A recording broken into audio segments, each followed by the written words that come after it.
Hey guys, it's Uncle Jonah here. Happy Christmas and all that jazz. I'm sitting here in a semi-darkened room, and that can mean only one thing. This beer is going to be a good one. Let me give you a little hint. You've probably seen from the title, but got a St. Peter's glass, oversized as well, very cool. And this is the beer, as you all well know. This is the St. Peter's Winter Ale, widely regarded as one of the best winter warmers. And it's in one of those bottles that's like a kind of a hip flask bottle, which I like. Don't always get them. And look, even the top is a bit special. It's got the old raven on with the keys. Deep ruby red strong ale with superb balance, malt sweetness and hop bitterness. A classic winter warmer. We're looking at 6.5% on this bad boy. I have done a review on this in the past, but that was a long time ago. That was a couple of years ago. A little bit of smoke. I thought I'd revisit it as one of my good buddies supplied me with this beer. Sponsored by Any Old Toss, this one is. Let's get this beer in the glass. Now I think, if I'm not mistaken, this is a widgeted glass. So we should get a bit of head on there. Not that much. But to be honest, that's not what winter warmers are all about. Now look at that colour. Looks really dark to you, doesn't it? Get the old torch on there. Can you guys see anything through there at all? This is bordering a porter.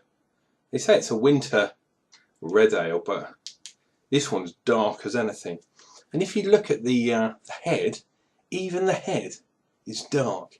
It's off-coloured head. Very creamy though. Look, you can see the oiliness of the beer just by me swirling it in the glass, and you can see it's already, the head is sticking to that side of that glass.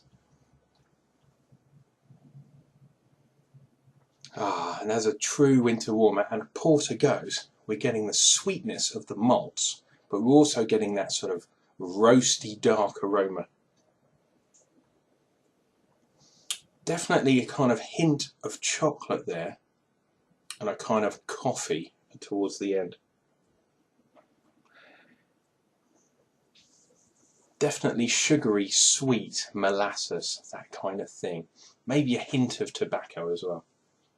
And as you've seen, if you watch my Homebrew Wednesday this week, I had one of these in the St. Peter's pub in Farringdon in London, and my God, it was even better. Cheers and beers, guys. Happy New Year, or Hoppy New Year, I should say, and hope you had a good Christmas.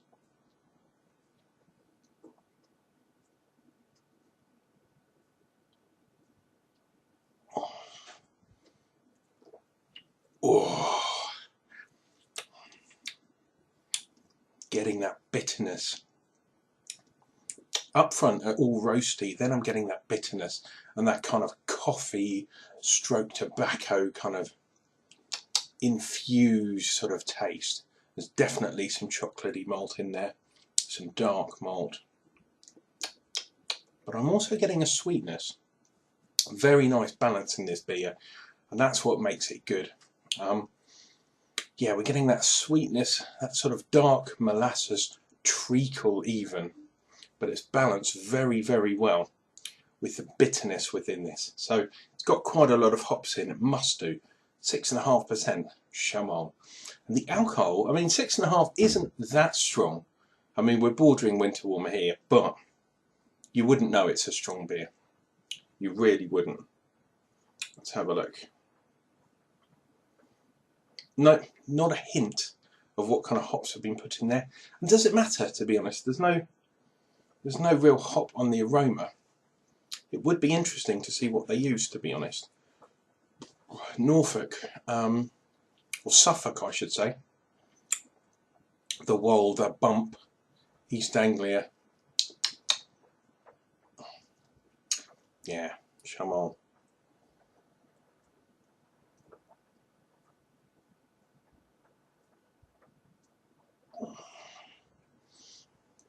Look at that. If you're interested in lacing at all, there's a little bit stuck on there. But it's got that kind of oiliness on there, that piney, resinous kind of thing going on. It's really sticking to the side of the glass. Very, very odd. But nice. So it's definitely got quite a high hop content for the bitterness. And this I've left out. This is room temperature. It's not very warm, but you want to do that really to get all the flavours through. Same as a good whiskey. You want to keep it warm. If you chill it down too much, a beer, you won't be able to taste as much as if it's room temperature. It's a shame, but I haven't found anywhere yet that has done this on cask. If anyone in Suffolk or Bungay round there knows where you can get this stuff on draft, oh my god, they're not saying. Not to me at least. What else are we getting? We're getting that dark chocolate bitterness, but there's something else in there. Tasted like woody, you know if you get a pencil and you chew the end of a pencil, and if you do that over a few days or a few weeks or whatever, you get that kind of resinous wood kind of taste, and that's probably coming through in this. This has definitely been barrel aged, I'm sure it has, and then put into the bottles. It's a beautiful beer, absolutely beautiful. You guys might be too late to get it this year, but if you can find any of this next year, I would definitely get some, because this is definitely one to try. Absolutely gorgeous stuff. St. Peter's Winter Ale. The bottles themselves are worth keeping, especially if you're like me, you do the odd homebrew once in a while. Something different. Got half a pint to enjoy. I think I'm going to do that in an even darker room than I am in at the moment. But yeah, get yourself some St. Peter's beers. Not all of them are for everyone, and I found a couple that I didn't get take to either. But this one is definitely worth trying. St. Peter's Winter Ale. This has been Uncle Jonah. Hopefully you like this video. If you have, click like down below, and also subscribe to my channel, because I'm constantly drinking beers, uploading videos. We're definitely going to hit 500 videos sometime during 2015, so please stick with me. We've got lots of other things in the offing. Cheers and beers, guys. Hope your 2015 is really, really excellent, and hopefully you'll drink some more beers.